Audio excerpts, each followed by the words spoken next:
नमस्कार दोस्तों। आज मैं फिर एक नई सच्ची कहानी लेकर के आपके सामने आया हूँ और इस कहानी का शीर्षक है दिल्ली कैंट। आज मैं आपको वो कहानी सुनाने जा रहा हूँ जो दिल्ली कैंट के उस खास रास्ते के बारे में कहा जाता है जो मुझे प्रत्यक्ष अनुभव हुआ था। ये बात उन दिनों की है जब मैं नया नया दिल्ली आया था।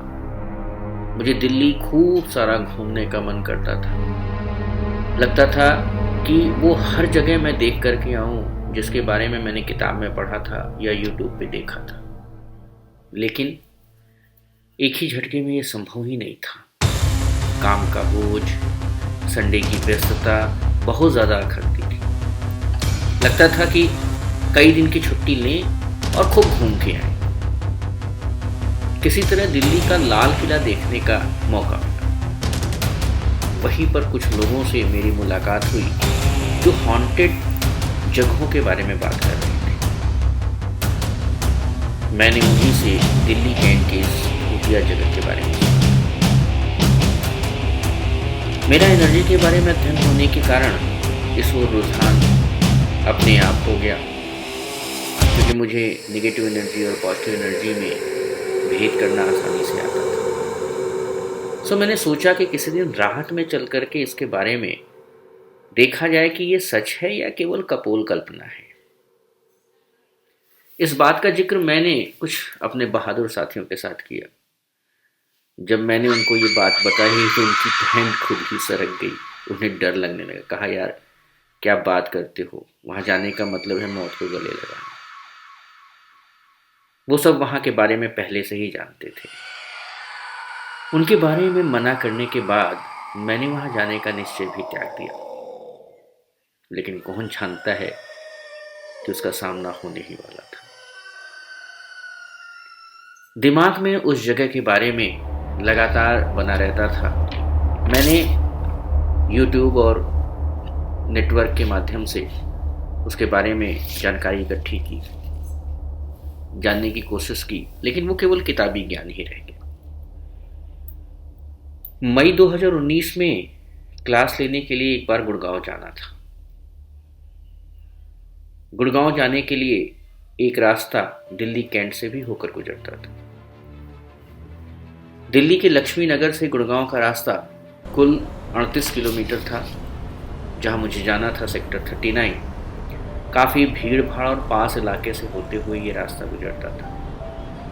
उस समय मैंने नई नई गाड़ी ली थी, सो दिल्ली में पहली बार इतने दूर की यात्रा मज़ेदार होने वाली थी। दिल्ली का ट्रैफिक बहुत ही उबाऊ, घंटों खड़े रहना, गाड़ी का स्टार्ट हालत में छोड़ देना, एक एक मिनट एक एक घंटे के बराबर महसूस होना, टेंशन से भरा। इससे अच्छा मेट्रो से ही होकर के चले हैं। लेकिन मेट्रो रात के 10:30 बजे ही बंद हो जाती है। पता नहीं वहाँ कितना देर रुकना पड़े, क्या है क्या नहीं है। तो हम 3-4 लोगों ने मिलकर के सोचा कि चलो यार गाड़ी से ही चलते हैं, आपस में शेयर करेंगे और फिर रात में खा पी करके वहाँ से लौट के आ जाएंगे। मुझे भी नई नई गाड़ी चलाने का शौक था, सो मैंने कहा चलो चलते हैं, कौन सी दिक्कत की बात है भाई। मेरे साथ नवीन और विकास भी गाड़ी चलाना जानते थे और उन्हें दिल्ली के ट्रैफिक के बारे में बहुत अच्छी जानकारी थी। सो तीनों हम गाड़ी पर बैठे और लक्ष्मी नगर से गुड़गांव की तरफ चल दिए। सुबह 6 बजे निकलना था, 8 बजे की क्लास थी। सो हम लोग 8 बजे के पहले ही गुड़गांव पहुंच चुके थे। दिन भर क्लास लिया। क्लास लेने के बाद बेहद थकाऊ वाला समय था। थकान इतनी हो गई थी कि अब आगे कुछ करने का मन नहीं था।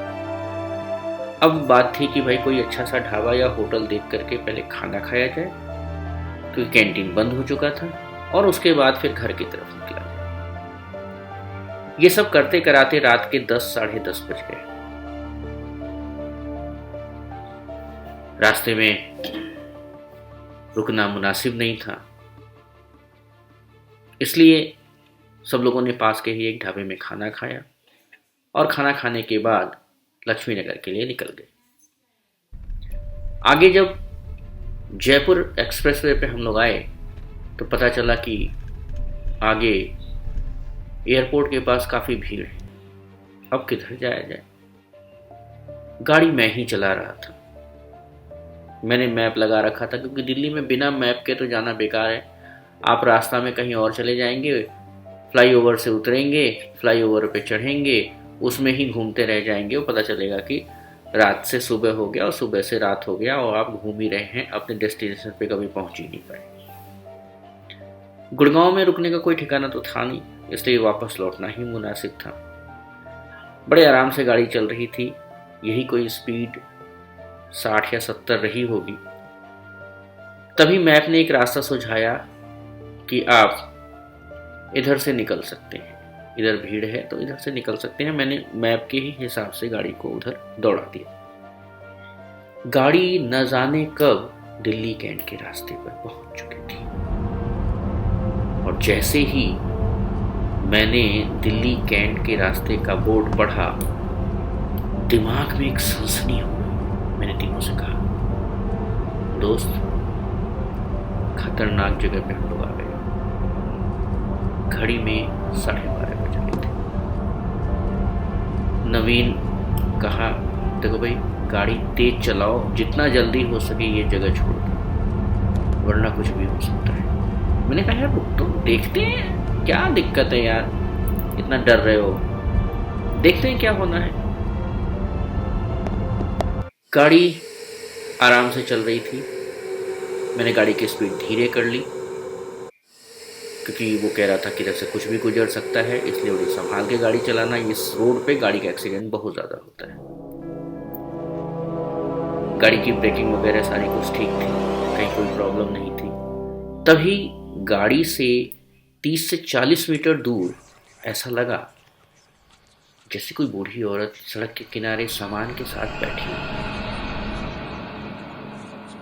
और अभी ये हम लोग देख ही रहे थे कि अचानक से एक हाथ शीशे के बाईं तरफ लहराता है जो रुकने का इशारा करता है। और अचानक से एक लड़की गाड़ी के सामने। तीनों की तो जैसे एकदम फट गई। इतना डर मुझे कभी नहीं लगा था जितना उसको देखने के बाद लगा। हमें लगा कि 50 की स्पीड की गाड़ी सीधे उसको रौंदती हुई निकल जाएगी और पुलिस का खतरा अलग से। तभी नवीन चिल्लाया, सर गाड़ी दाएं मोड़ो। और गाड़ी दाएं मुड़ने के बाद आगे निकली, लेकिन रियर मिरर में वो लड़की गाड़ी की लगातार पीछा कर रही थी। हम सब की जान अटक गई थी और लग रहा था गाड़ी और उस लड़की के बीच में फासला केवल 2 से 3 मीटर का है। क्या हुआ उस रात? क्या वास्तव में वो भूतिया आत्मा है? क्या वास्तव में वो सड़क भूतिया है? क्या सचमुच हम लोग एक भूत के चंगुल में फंसने जा रहे थे? अगर ये जानना है तो इंतजार करिए नेक्स्ट वीडियो।